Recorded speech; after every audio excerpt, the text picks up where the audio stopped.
Hola, ¿qué tal? Muy buenas noches. Bienvenidos a Opina Bogotá, el espacio para el debate, para el análisis, para las entrevistas del Canal Capital, que es el canal público de todos los bogotanos. Preocupa el momento de la economía del país, con un desempleo que está creciendo de manera permanente y a juicio de muchos sectores, una economía que no despega o que incluso se ha frenado. Uno de los centros de pensamiento que precisamente aborda con buen criterio todo lo que está pasando en relación con la economía de nuestro país es FEDesarrollo. Este centro está dirigido por el economista bogotano, es director de Planeación Nacional, Luis Fernando Mejía, quien nos acompaña esta noche en Opina Bogotá. Doctor Mejía, me encanta volver a verlo. ¿Cómo está? Muchas gracias, Erika. Un especial saludo. Gracias por la invitación y saludos a los televidentes. Bueno, aquí la gran pregunta es, ¿qué está pasando con la economía? ¿Cuál es el momento que está viviendo el país? ¿Qué se analiza? ¿Qué se ve desde FEDesarrollo? Bueno, Erika, primero vamos por la parte positiva. La economía colombiana en la primera mitad del año creció 3% de acuerdo con las cifras del DANE. Eso no suena alto, pero la coyuntura económica internacional es muy desfavorable. Usted ya ha escuchado las noticias, primero de las tensiones comerciales entre Estados Unidos y China, también de las reducciones que ha generado la Reserva Federal de su tasa de interés, anticipándose ante una eventual desaceleración de la economía de Estados Unidos. Crecimientos negativos en economías tan grandes e importantes como Alemania, como el Reino Unido, en parte por el tema del Brexit.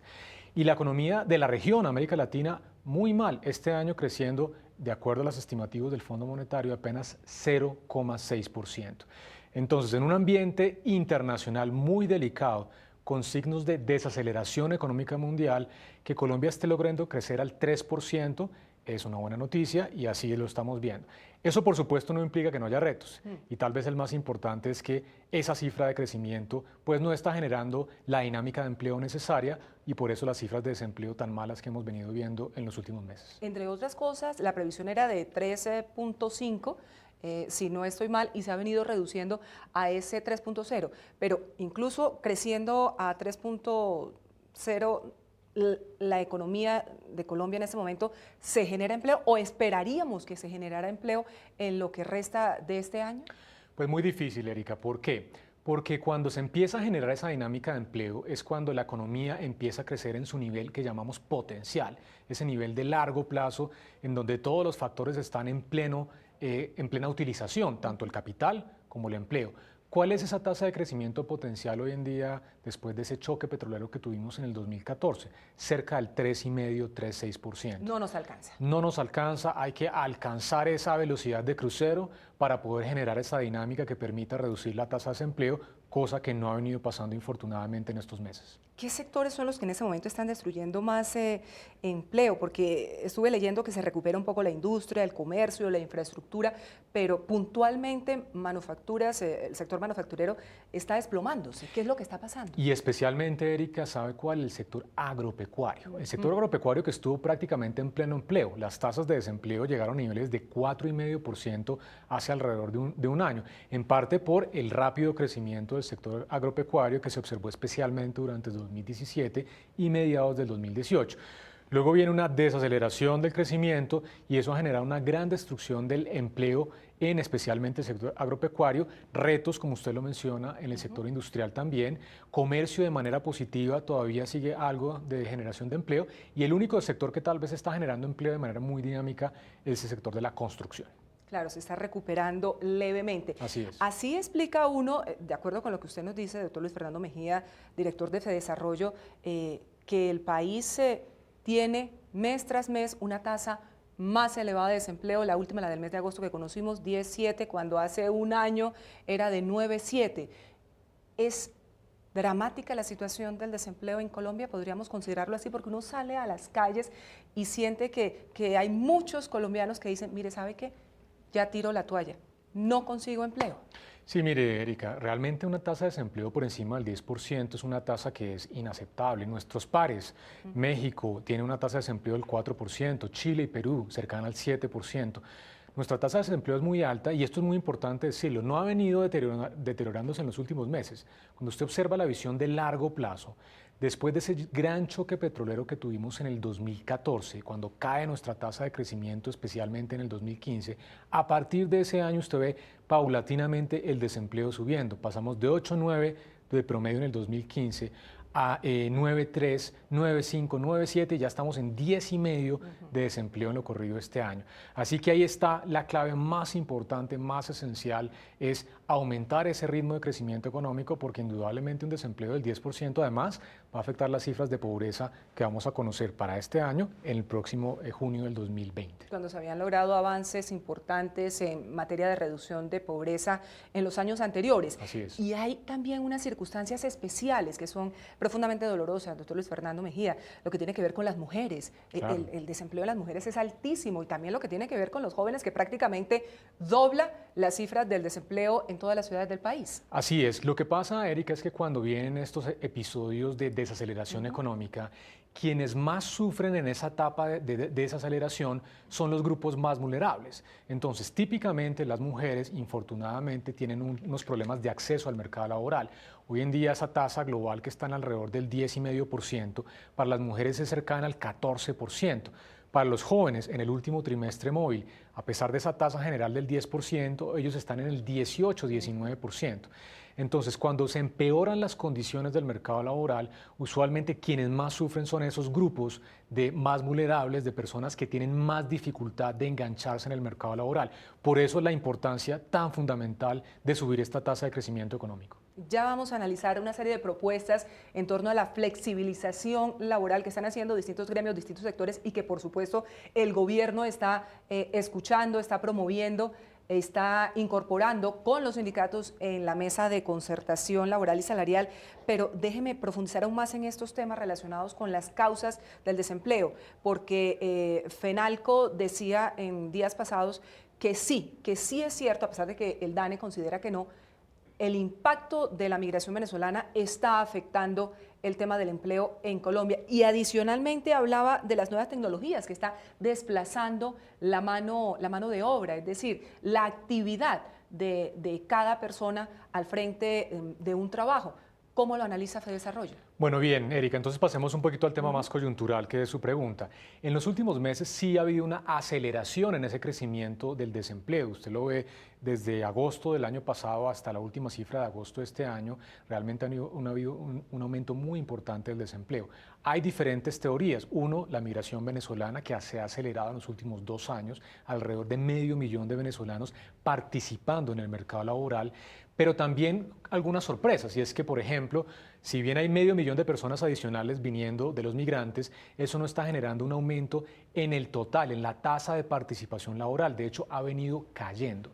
Hemos hecho un análisis preliminar sobre estos temas, Erika, y le cuento que hemos encontrado un impacto importante de la migración, especialmente en el segmento de cuenta propia, en los trabajadores que son más informales, en donde los migrantes están llegando a trabajos con muy baja remuneración, y creemos que eso está teniendo un impacto importante en desalentar a esos trabajadores de cuenta propia que están saliendo del mercado laboral.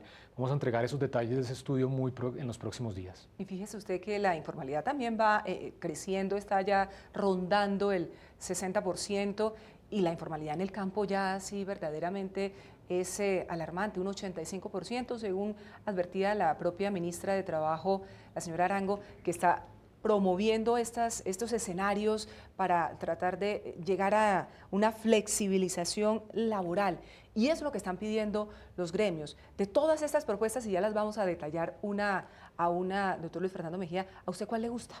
Pues mire, Erika, yo creo que falta cambiar un poquito el enfoque. El enfoque que está ahora de varios gremios donde hablan de flexibilización laboral, a propósito de las nuevas tecnologías que usted mencionaba ahora, de cómo hay que reconocer que nuestra regulación laboral es anacrónica, tiene ya varias décadas y 50 años. Hay nuevas metodologías, hay nuevos trabajos.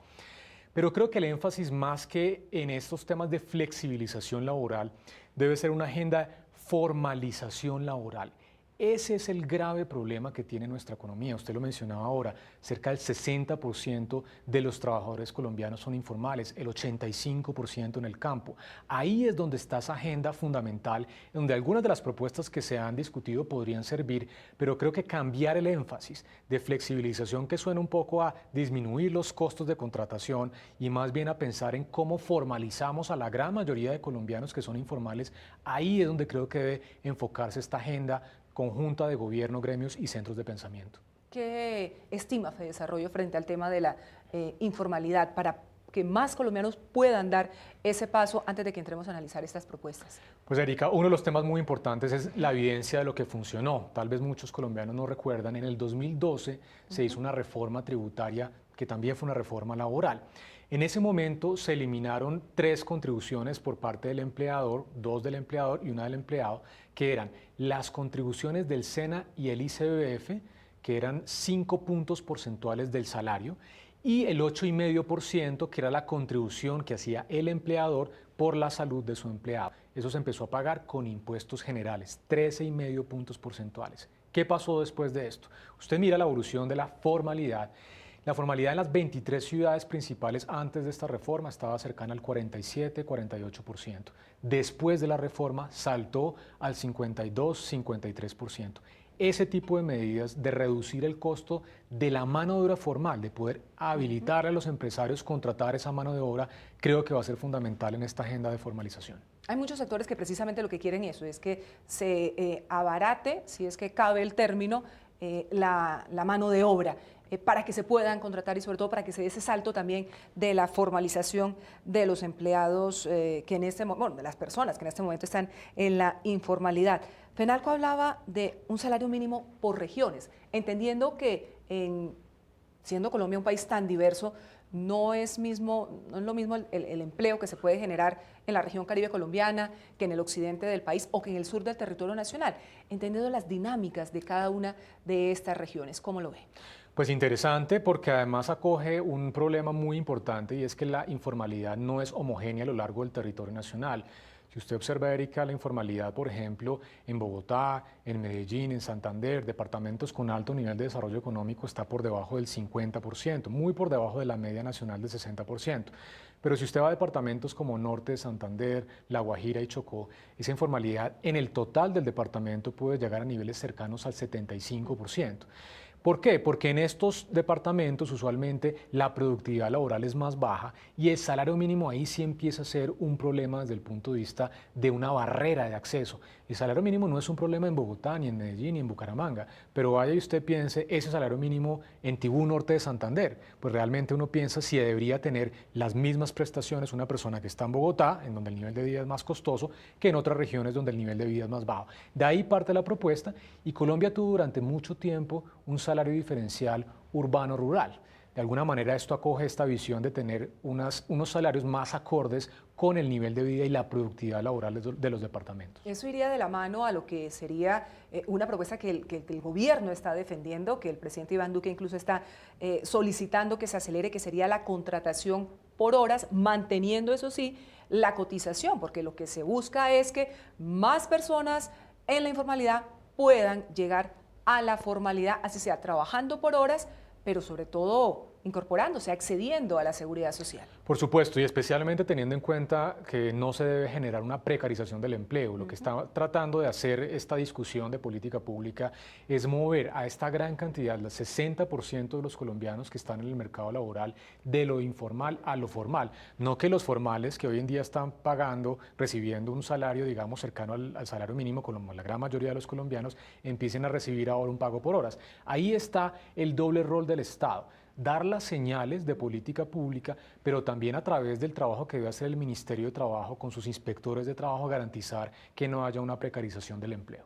¿Cómo avanzar en una propuesta en ese sentido? Porque se está discutiendo, se está llevando a esa mesa de concertación laboral y salarial, pero los sindicatos dicen mucho cuidado, corremos el riesgo de que no se le pague lo justo, se le desconozcan los derechos laborales a tantas personas, porque ¿cómo lograr ese acuerdo que podría existir, ese contrato entre el empleado, el empleador, por horas, los pagos y precisamente el tema de la seguridad social? ¿Cómo blindar la propuesta o la iniciativa, que no es mala, que está teniendo acogida en muchos sectores, pero evitando que termine siendo un boomerang, tiene un efecto boomerang en la dinámica de generación de empleo del país o de formalización laboral en el territorio nacional? Bueno, Erika, primero eso va a requerir concertación y eso es muy importante que el gobierno está escuchando las diferentes posiciones de los gremios, de los centros de pensamiento, de los sindicatos, los trabajadores, pero además no hay que olvidar, ahí no se sienta un grupo muy importante que son los desempleados y los informales. Entonces hay que también tener en cuenta los intereses de ese tipo de personas. Pero vuelvo a mi punto anterior, Erika, este tipo de reformas deben generar de alguna manera zanahoria y garrote. Zanahoria es incentivos adecuados para que los trabajadores puedan enfocarse o engancharse en este tipo de empleos formales, pero también el garrote, y es un rol muy importante la supervisión de los inspectores laborales que tiene el Ministerio de Trabajo para garantizar que esto no sea simplemente una precarización del empleo.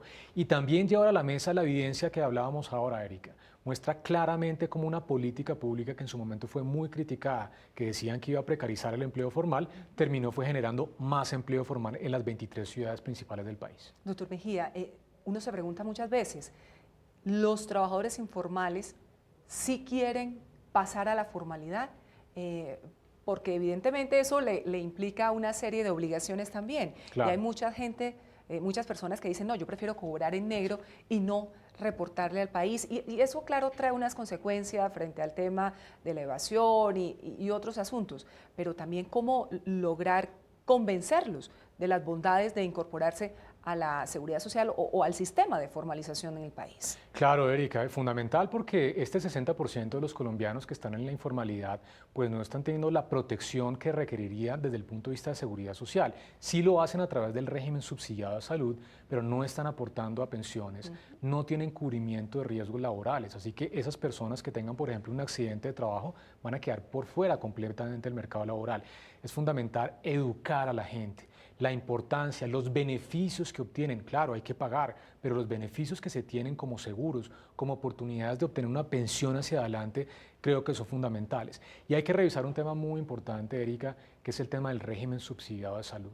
Hoy en día tenemos al 48% de los colombianos en el régimen subsidiado de salud. La pobreza está en el 27%.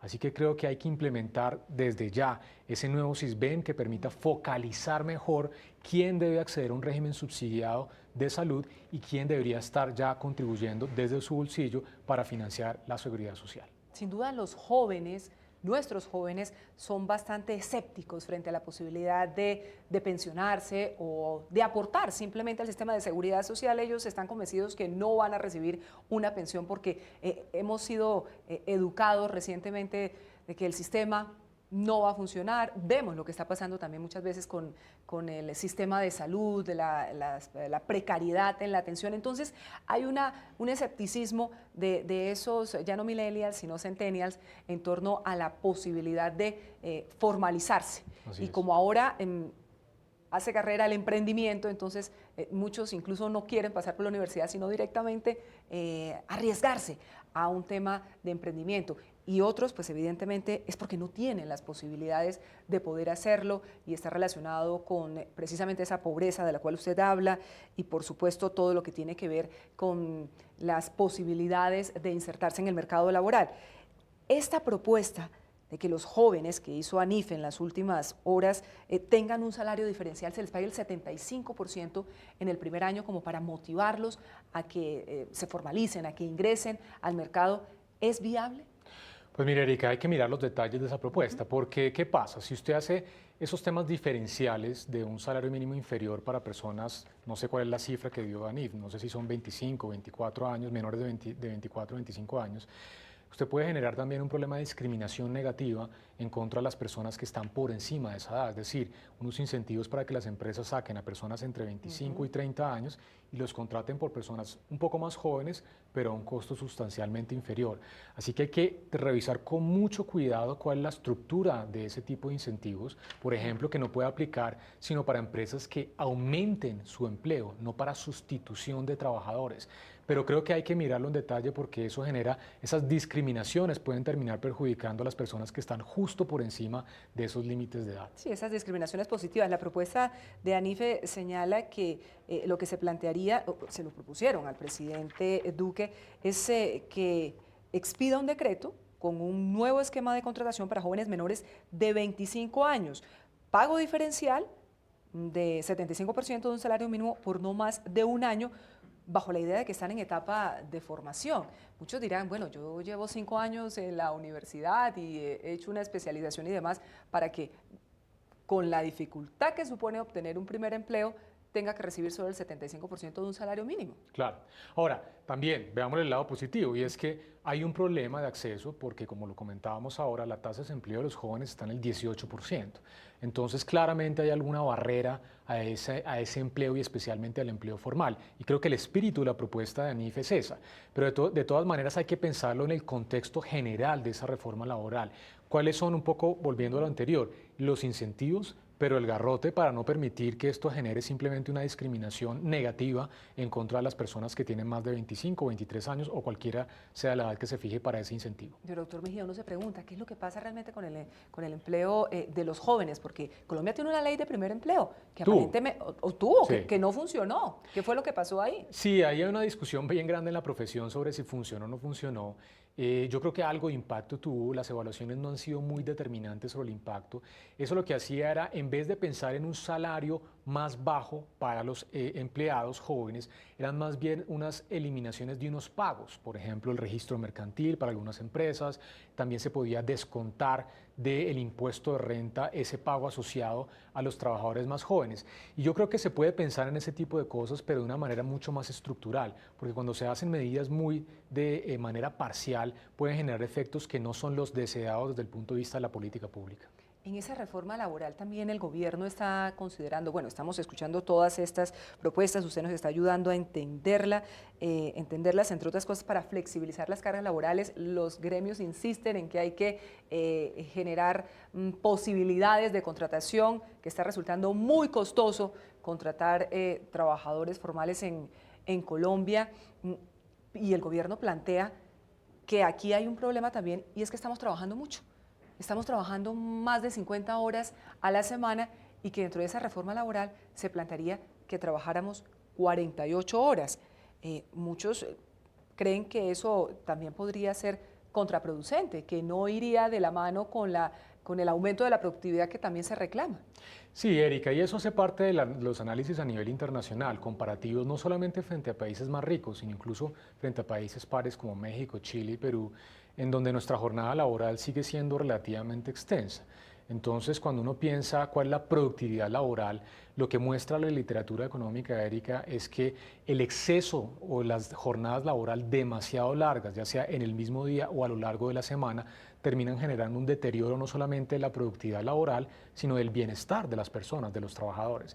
Ese tiempo que se podría utilizar para estar en familia, para el ocio, fundamental, eso hace parte del bienestar de la gente, implicaría ese tipo de decisiones, y las comparaciones internacionales sí muestran que nuestra jornada laboral sigue siendo alta frente a los estándares internacionales. Es decir, a usted le gusta, ¿y cómo entonces compensaríamos también otras formas? El teletrabajo en Colombia está funcionando, está produciendo resultados. Sí, algo se implementó especialmente con un piloto en el sector público. Yo estuve como director de planeación hace unos 2 años y ahí se generó, digamos, esa visión de poder tener algunos trabajadores no directivos, pero que sí tenían algún tipo de necesidad de estar en la casa, ya fueran madres de familia, pero también hombres que tenían, digamos, unas oportunidades de estar trabajando. Ese tipo de medidas, y sobre todo reconocer que hoy en día probablemente estar sentado en un escritorio al frente de un computador en la oficina es lo mismo que estar sentado en la casa y trabajando y entregando las metas, los productos que son necesarios, pues pueden generar ese tipo de mejoras en lo que es una jornada laboral que sigue siendo de nuevo relativamente alta. Doctor Mejía, este tema de la reforma laboral está amarrado claramente a lo que hablamos hace un momento, el tema de las pensiones en Colombia, a esa preocupación permanente. ¿Será que sí me pensiono? ¿Será que no me pensiono? También se habla en este momento de una reforma pensional. No sabemos cuándo el gobierno va a presentar la reforma laboral o la reforma pensional, pero por lo menos el país está hablando del tema y escuchando propuestas. Desarrollo acaba de hacer una que generó inquietud, porque ustedes proponen equiparar la edad de lo que sería edad de pensión entre hombres y mujeres y además subirla. Así es. ¿Cómo es? A ver, Pues, explíquenosla en detalle. así es, no es una propuesta muy popular, pero venga, le cuento cuál es la racionalidad de esto. Primero, usted ya sabe, Erika, y los colombianos sabemos que de acuerdo a el censo del DANE se muestra que nuestra sociedad se ha venido envejeciendo. Cada vez hay menos jóvenes en relación a los adultos mayores y un sistema público, un sistema de reparto como el de régimen de prima media, se financia básicamente con los jóvenes que cotizan, que son esos recursos se utilizan para pagarle a los adultos que ya están en edad de pensión. En la medida en que se está agotando ese bono demográfico, eso va a hacer cada vez más difícil la sostenibilidad del sistema pensional público. Dos, la expectativa de vida en Colombia ha venido aumentando. Recordemos que hoy ya estamos en alrededor de 75 años de expectativa de vida, un aumento muy importante a lo largo de este siglo XXI y la edad de pensión sigue siendo igual. Es decir, que los cálculos que se hacían hace 20 años de la sostenibilidad del sistema pensional son distintos, con edades de expectativa de vida de 68, 70 años a los que tenemos hoy en día como 75. Y finalmente, las comparaciones internacionales muestran que nosotros somos atípicos. Chile, México, todos los países de la OCDE tienen edades de pensiones en 65 años. Así que, si bien sé que el gobierno no lo va a hacer ahora, más temprano que tarde el país va a tener que tomar la decisión de aumentar esa edad de pensión. ¿Y el gobierno está próximo, está distante a presentar esa reforma pensional?